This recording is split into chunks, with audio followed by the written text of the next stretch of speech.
कहते हैं इस दुनिया में जब तक दो आखिरी इंसान रहेंगे तब तक कोई ना कोई क्राइम होता रहेगा। यानी जराइम की दुनिया एक ऐसी दुनिया है जो कभी खत्म नहीं हो सकती, यहां तक कि इस दुनिया के खत्म होने के आखिरी दिन तक।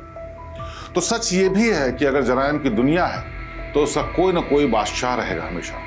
और इन दिनों एक ऐसे बादशाह की चर्चा लगातार हो रही है जो नया नाम तो है लेकिन उसकी तुलना दाऊद इब्राहिम से भी की जा रही है। वजह भी साफ है, क्योंकि उसने काम ही ऐसा किया है, उसने धमकी ही दी ऐसी है जिसको लेकर के चर्चा इस बात की है कि क्या वो सबसे बड़ा डॉन बन गया है। जी हाँ, हम बात कर रहे हैं लॉरेंस बिश्नोई की। खास बात यह कि ये बिश्नोई जेल के भीतर बंद है और वहां से अपने गैंग को ऑपरेट कर रहा है। तो आखिरकार क्या है ये खेल कि लॉरेंस बिश्नोई न सिर्फ जेल के भीतर से अपना खेल चला रहा है बल्कि नेटवर्क को और मजबूत करता जा रहा है। यहां तक कि बॉलीवुड अभिनेता सलमान खान के घर पे फायरिंग और उनको धमकी देने तक का भी काम कर रहा है। बॉलीवुड अभिनेता सलमान खान के घर पर फायरिंग हो या फिर मुंबई में एनसीपी नेता बाबा सिद्दीकी की हत्या, दोनों ही मामलों में पुलिस की शक की सुई लॉरेंस गैंग की तरफ घूमी है। पुलिस को लॉरेंस गैंग पर ही शक है कि यह काम उसी का है, जिसके बाद सवाल ये उठ रहा है कि आखिर लॉरेंस का नेटवर्क कैसे ऑपरेट हो रहा है, गैंग चलाने के लिए उसके पास पैसा कहां से आता है। वहीं जब इस सवाल की पड़ताल करते हैं तो परत दर परत जो कहानी आपके सामने आती है उसमें मामूली गैंगस्टर से नामी बदमाश और डॉन का रुतबा हासिल कर चुके लॉरेंस का कबूलनामा भी सामने आया है। पता चलता है कि कैसे क्राइम की दुनिया में लॉरेंस की एंट्री हुई, कैसे फिरौती और तस्करी के जरिए लॉरेंस गैंग ने काली कमाई की और वो कौन कौन से तरीके हैं जिन्हें लॉरेंस ने जोधपुर कोर्ट में सलमान खान को धमकाने से लेकर थाईलैंड और कनाडा से गैंग को ऑपरेट करने में इस्तेमाल किया। दरअसल लॉरेंस बिश्नोई ने खुद अपने काबूलनामे के जरिए दुनिया को अपनी कहानी बताई थी। ये बात है साल 2021 की, जब लॉरेंस बिश्नोई के एक बयान के जरिए पता चला कि कब और कैसे उसने जराइम की दुनिया में कदम रखा। लॉरेंस का बयान खुद दिल्ली पुलिस के स्पेशल सेल के अधिकारियों ने लिया था। कबूलनामे में लॉरेंस बिश्नोई ने खुद अपनी कहानी बताई। इसके आखिर में उसने साइन भी किया। अपने कबूलनामे में गैंगस्टर लॉरेंस कहता है कि गैंग का खर्चा चलाने के लिए उसे पैसों की जरूरत थी, इसलिए जेल से ही लॉरेंस ने रंगदारी मांगनी शुरू की। जो पैसे नहीं देता उस पर गोली चलवा देता। लॉरेंस चाहता था कि चंडीगढ़, पंजाब, राजस्थान, हरियाणा में उसके गैंग की दहशत हो। ये लॉरेंस बिश्नोई का खुद का कबूलनामा है जो दिल्ली पुलिस की स्पेशल सेल की 300 से ज्यादा पेज की रिपोर्ट में दर्ज है। लॉरेंस ने बताया कि साल 2007 में उसने लॉ की पढ़ाई के लिए चंडीगढ़ की पंजाब यूनिवर्सिटी में एडमिशन लिया था। वहीं यूनिवर्सिटी इलेक्शन के दौरान वीरेंद्र उर्फ काला राणा से उसकी दोस्ती हो गई। इस दौरान साल 2008 में रॉबिन बराड ने student organisation of Punjab university group से प्रेसिडेंट का चुनाव लड़ा था। उसी दौरान लॉरेंस ने भी उसके लिए प्रचार किया। उसी दौरान दूसरे ग्रुप से झगड़ा हो गया तो लॉरेंस ने अपने दोस्त की राइफल से विरोधी कैंडिडेट पर गोली चला दी और इसके बाद हत्या की कोशिश का मुकदमा उसके खिलाफ दर्ज हुआ। लॉरेंस बताता है कि वो 1-2 महीने तक बुड़ैल जेल में रहा। साल 2012 में लॉरेंस की पढ़ाई तो पूरी हो गई, लेकिन एक बार गुनाह के दलदल में उतरने के बाद वो अपना कदम वापस नहीं खींच पाया और इस तरीके से साल 2013 में उसने पहली बार मर्डर को अंजाम दिया। लॉरेंस की माने तो साल 2013 में उसने पंजाब के मुक्तसर में गवर्नमेंट कॉलेज से अपनी पार्टी के प्रेसिडेंट पद का कैंडिडेट उतारा। चुनाव प्रचार में लॉरेंस के साथ गोल्डी बरार भी था और फिर लॉरेंस ने गोल्डी और कुछ दोस्तों के साथ मिलकर विरोधी कैंडिडेट को जान से मार दिया। इसके बाद कई हत्याओं को लॉरेंस ने गोल्डी के साथ मिलकर अंजाम दिया। इसके बाद हरियाणा, पंजाब, राजस्थान बॉर्डर और आसपास के इलाकों में लॉरेंस ने शराब तस्करों को टारगेट किया। उसने प्रोटेक्शन मनी की डिमांड की और इसी तरह लॉरेंस गैंग के पास पैसा आने लगा। इन्हीं पैसों से लॉरेंस ने आगे हथियार खरीदे। दिनों दिन लॉरेंस का गैंग मजबूत होता जा रहा था, जिसके बाद साल 2017 में लॉरेंस ने अपनी बादशाहत कायम करने के लिए जोधपुर के श्रीराम हॉस्पिटल के मालिक डॉक्टर सुनील चांडक और ट्रेवल कंपनी मालिक मनीष जैन के घर पर फायरिंग कराई, जिसमें उसे दोनों लोगों से 50-50 लाख की रंगदारी मिली। इसी तरह हीरा कारोबारियों से भी लॉरेंस ने लाखों रुपए वसूले।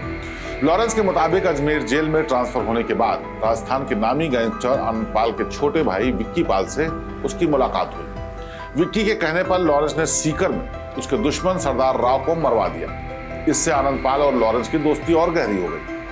अपने कबूलनामे में ही लॉरेंस ने बताया कि उसने फेसबुक के जरिए ही नए लड़कों को गैंग से जोड़ना शुरू किया था। वहीं सलमान खान को धमकी देने को लेकर लॉरेंस कहता है कि जोधपुर के व्यापारी वासुदेव उमरानी के मर्डर केस में जब उसकी पेशी जोधपुर कोर्ट में हुई, तभी सलमान खान भी वहीं कोर्ट में मौजूद थे। तभी कोर्ट से बाहर निकलते वक्त लॉरेंस ने सलमान को जान से मारने की धमकी दी। लॉरेंस के मुताबिक सलमान ने ही काले हिरण का शिकार किया है और काला हिरण विश्नोई समाज के लिए पूजनीय है, इसीलिए वो सलमान खान से बदला लेना चाहता है। वहीं जब लॉरेंस गैंग का आतंक बढ़ने लगा तो पुलिस ने उसके गैंग के बदमाशों को चुन चुन कर निशाना बनाना शुरू कर दिया। इस तरह लॉरेंस के गैंग में दहशत तो फैली ही, साथ ही साथ भगदड़ भी मच गई। वहीं लॉरेंस ने अपने गैंग में वीरेंद्र उर्फ काला राणा और राजकुमार को नकली पासपोर्ट के जरिए थाईलैंड भेज दिया। इस तरह ये दोनों वहीं से हत्या और फिरौती का काम देखने लगे और हवाला के जरिए पैसे का लेन देन भी होने लगा। विदेश में बैठे लॉरेंस के दोस्तों के पास इंडिया में रहने वाले सभी गैंग और उनके मेंबर्स के नंबर तक नोट करा दिया। इस तरह पूरा नेटवर्क विदेश से ही ऑपरेट होने लगा। लॉरेंस के कबूलनामे के मुताबिक साल 2020 में बीकानेर में रहने वाले जुगल राठी पर फायरिंग कराई गई थी। उससे 2 करोड़ रुपए की फिरौती वसूली गई। नवंबर 2020 में एलडी मित्तल पर फायरिंग करके 5 करोड़ रुपए की फिरौती ली गई। इस तरह बड़ी बड़ी फिरौती की मदद से विदेश में हमारा नेटवर्क आसानी से चलता रहा। क्राइम की दुनिया में लॉरेंस का कद दिन ब दिन बढ़ता जा रहा है। 33 साल की उम्र में उस पर 90 से ज्यादा एफआईआर दर्ज है। पंजाबी सिंगर सिद्धू मूसेवाला की हत्या, करनी सेना अध्यक्ष सुखदेव सिंह गोगा मेडी की हत्या, महाराष्ट्र के पूर्व मंत्री बाबा सिद्दीकी का मर्डर समेत सलमान खान को धमकी भी उसी के खाते में जुड़ी हुई है। पाकिस्तान से समंदर के जरिए ड्रग तस्करी में भी लॉरेंस बिश्नोई का गैंग शामिल है। वैसे तो लॉरेंस बिश्नोई अभी गुजरात की साबरमती जेल में बंद है, लेकिन उसका सिंडिकेट लगातार बड़े बड़े क्राइम कर रहा है, जिसको लेकर दिल्ली की स्पेशल सेल में डीसीपी रहे रिटायर्ड आईपीएस अधिकारी कहते हैं कि लॉरेंस बिल्कुल दाऊद इब्राहिम की राह पर चल रहा है। उसका नेटवर्क इतना बड़ा हो चुका है कि लोगों के दिमाग में उसका खौफ है। लोग उसके बारे में जानते हैं, इसलिए लॉरेंस के नाम पर धमकी मिलते ही लोग उसको पैसे दे रहे हैं। 100 लोगों को अगर धमकी मिलती है तो सिर्फ 10 लोग ही शिकायत करते हैं। 90 लोग शिकायत नहीं करते, डर कर पैसे दे देते हैं ताकि बदमाशों से पीछा छूट जाए। यही वजह है कि गैंग के हौसले लगातार बढ़ रहे हैं। ये जो चल रहा है जराइम की दुनिया में, वो एक तस्वीर और पेश करता है, यानी कि आने वाले दिनों में कुछ ऐसा भी हो सकता है कि जिससे लॉरेंस बिश्नोई अपने गैंग का कद बढ़ाने के लिए, अपनी दहशत बढ़ाने के लिए कोई और कारनामा करे और कोई और कारनामा करके वो अपने नेटवर्क को और मजबूत करे। दूसरी तरफ एजेंसीज इस कोशिश में लगी हैं कि लॉरेंस बिश्नोई की जानकारी तमाम निकाल कर, उसके नेटवर्क की जानकारी निकाल करके कुछ ऐसा करें ताकि उसके खौफ और दहशत पर लगाम लगाई जा सके। कुछ लोगों का मानना यह भी है कि दरअसल लॉरेंस बिश्नोई शायद एजेंसीज की भी मदद करता है, इसीलिए तमाम दांवपेच कानूनी ऐसे हैं कि उसको साबरमती जेल से रिमांड पर भी नहीं लिया जा सका है। इसीलिए बाबा सिद्दीकी मर्डर में अभी तक बहुत सारी बातें सामने आनी बाकी है।